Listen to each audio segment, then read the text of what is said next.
এই ফ্রিজটা 2 দিন পর পর আমাকে অনেক জ্বালা দেয়, বলতে পারেন অনেক যন্ত্রণা দেয়, আবার অনেক বেশি কষ্ট দেয়। কারণ সমস্যা হচ্ছে গিয়ে এটা 2 দিন পর পর অসুস্থ হয়ে যায়, এটা ঠান্ডা লাগে, জ্বর আসে, টনসিল হয়, এই জন্য। তো প্রতিবারই ডাক্তার দেখাই, ডাক্তার দেখাইলে ডাক্তার এসে ট্রিটমেন্ট করে, এটাকে 2 দিন অফ রাখি।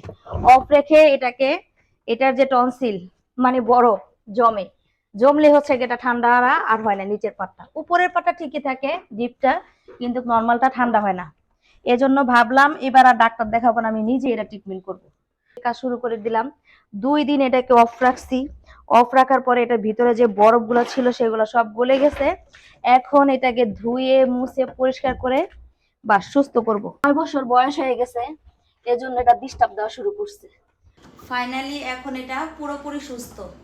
2টা দিন পরিশ্রম করার পরে এটা সুস্থ হয়েছে।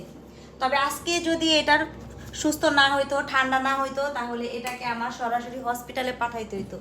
তবে আজকে এটা পুরোপুরি সুস্থ, আলহামদুলিল্লাহ।